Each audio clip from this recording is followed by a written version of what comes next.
What's up guys, this is Rabid here with a microphone comparison test. Bringing you a couple different microphones today. I'm going to go over the types of different microphones that I have to actually bring you, have their uses and some of their ups and downs listed for you, and a direct comparison with multiple voices involved. Not everybody has my tone of voice. I personally think that I got a decent mid-tone voice. Some people have lower voices. And then for the females, my fiance will join in and do her voice as well. So we're going to have a little bit higher pitched. But we're going to start off today by going over the different types of microphones and the perks and some of the not so awesome things about them. Three major types of microphones available today. You got your dynamics, which are going to be more of your live microphones, typical microphones that you see at venues and things like that. Condenser microphones, which is what you are hearing me on right now. That is a directional, super directional microphone. We'll go over that in a minute. Your conventional condenser microphone that you're going to see is going to be something like this Audio Technica AT2020 that I have here. And then there's also ribbon microphones, which are very rare to begin with, so we're just not going to cover too much on that anyways. Going over the different types of microphones.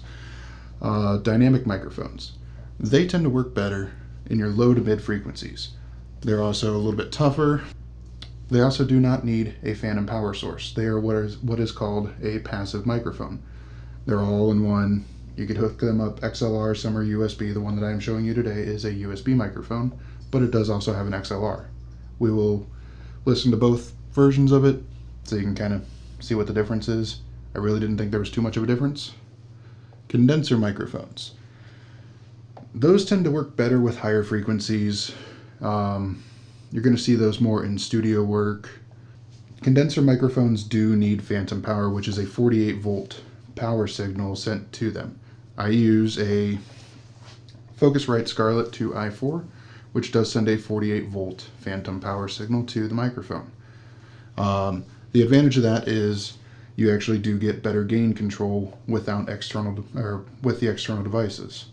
You get that with dynamic microphones as well, but you're starting to stack device upon device upon device.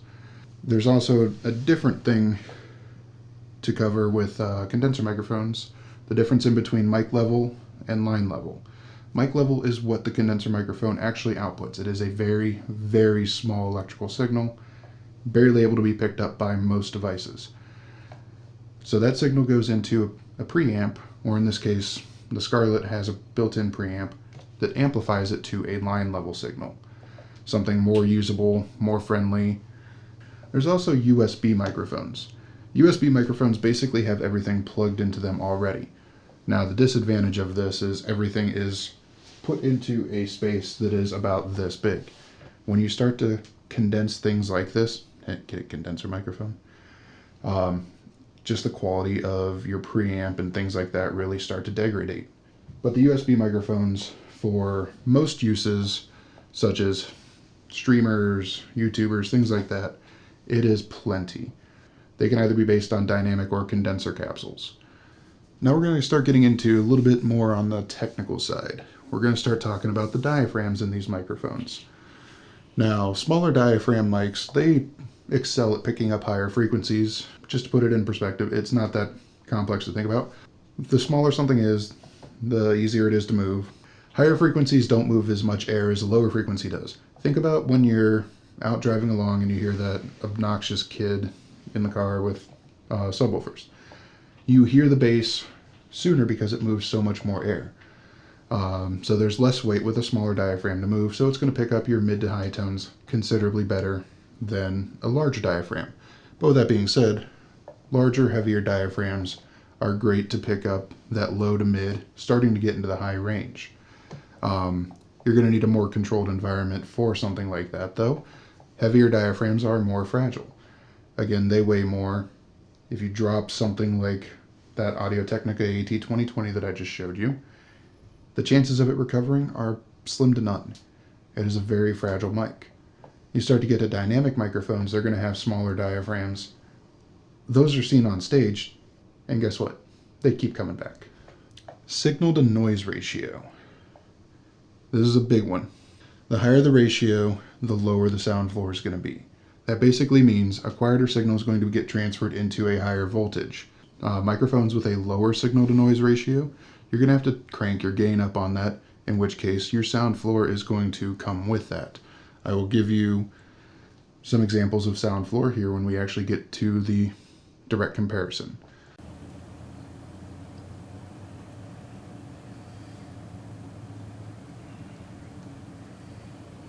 Polar patterns. This is again something I will show you when we get into the actual microphones. We're going to have cardioid. The one that you are listening to me on right now is called a line gradient. It is very directional. As a matter of fact, the gentleman behind the camera, go ahead and just talk. Yeah, it's definitely directional. So I am not cutting him out. I am not negating his boost on post by any means. He is at about a 90-degree angle from the microphone. You can even see on audition right here the lower capture. That was from a 90-degree angle. Go ahead and step behind the microphone and talk. Yeah, directly behind it at this point.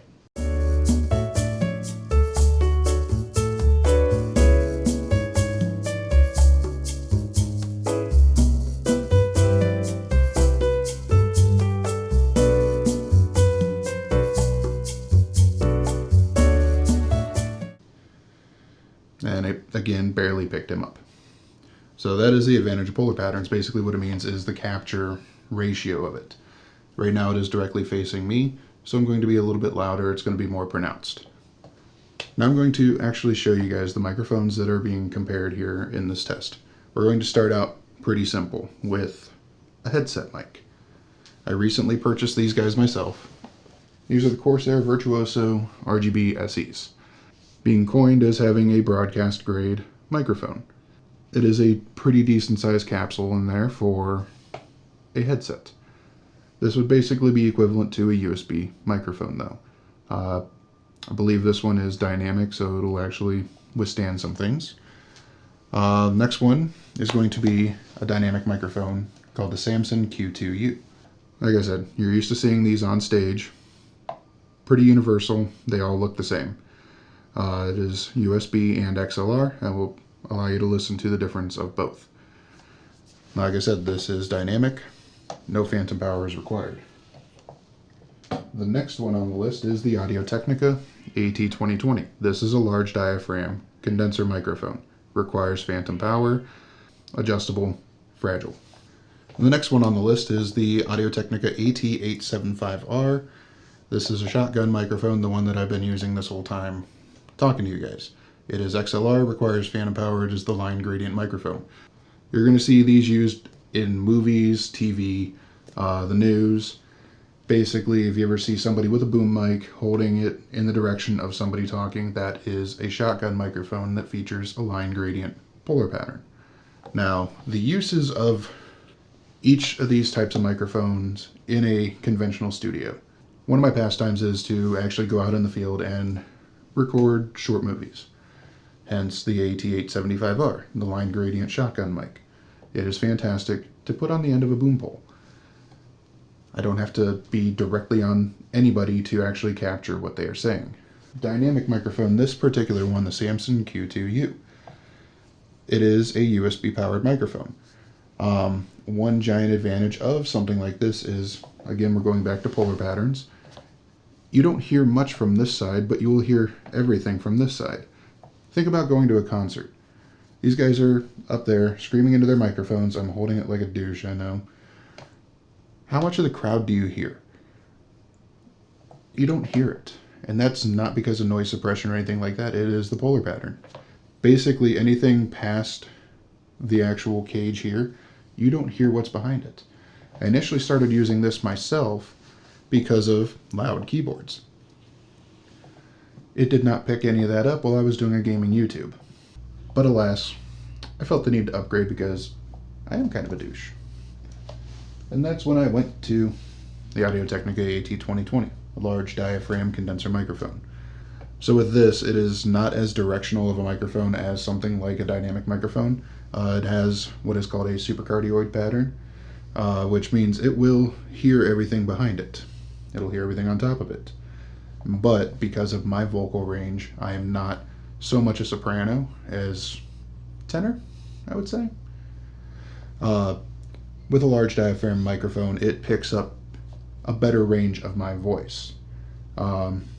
Disadvantage of something like this is the need for exterior equipment. I had to pick up a USB interface, the Scarlett 2i4. Honestly, just tired of putting money into microphones to get them to work better and better. I decided to give these guys a try. I honestly think I am sold by this when it comes to live streaming, recording gaming and things like that.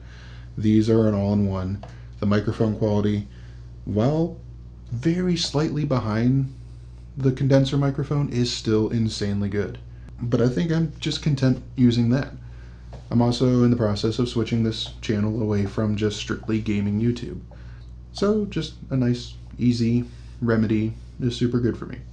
From here, we're actually going to start doing direct comparisons between the 4 different types of microphones that I have with the 3 individuals that I listed for you to actually hear.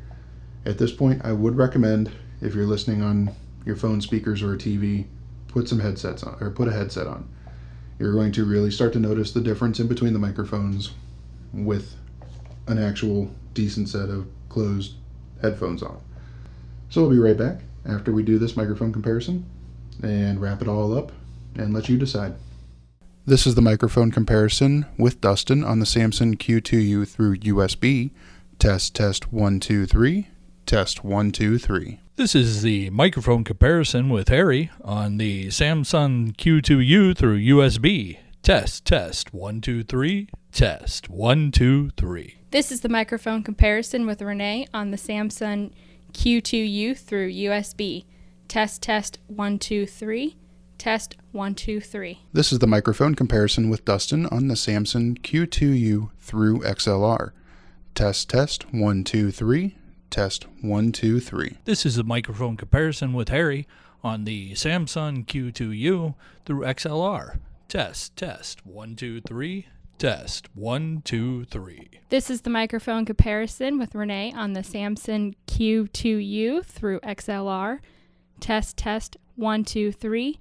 Test 1 2 3. This is the microphone comparison with Dustin on the AT875R. Test 1 2 3. Test 1 2 3. This is the microphone comparison with Harry on the AT875R. Test 1 2 3. Test 1 2 3. This is the microphone comparison with Renee on the AT875R. Test 1 2 3. Test 1 2 3. This is the microphone comparison with Dustin on the AT2020. Test 1 2 3. Test 1 2 3. This is a microphone comparison with Harry on the AT2020. Test 1 2 3. Test 1 2 3. This is the microphone comparison with Renee on the AT2020. Test 1 2 3. Test 1 2 3. This is the microphone comparison with Dustin on the Corsair Virtuoso RGB SEs. Test 1 2 3. Test 1 2 3. This is the microphone comparison with Harry on the Corsair Virtuoso. Test 1 2 3. Test 1 2 3. This is the microphone comparison with Renee on the Corsair Virtuoso. Test 1 2 3. Test 1 2 3. So now that you actually got the difference in between the 4 different types of microphones that I have been personally using now for a while, the reason I want to go over this kind of stuff. Audio will sell your videos or podcasts or movies or anything that you record quicker than your video will. Always go after audio before you go for video. Some people might think differently of that, saying, a damn good looking video will capture somebody quicker than a better sounding video. But you got to think, how many people watch your videos in the background? If I truthfully sounded like I was a 1950s radio announcer, super staticky, super high pitched, how many people would maintain listening to that? Just those that are enthused by that particular effect. So in my personal opinion, always go for the audio setup before you go for the camera. First off, you're not going to spend nowhere near as much money upping your audio game as you will your video game. Decent microphone is going to cost you just over $100. Camera, you're going to add another 0, possibly switch that 1 for a 2. You're looking for, honestly, a really good camera, $1,000 to $2,000.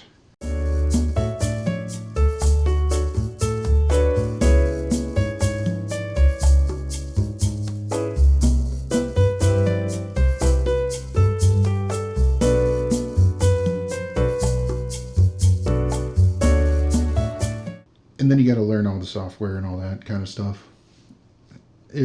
Take it by steps. And in my opinion, the first step that most people need to take for anything that they are doing video related is work on your audio.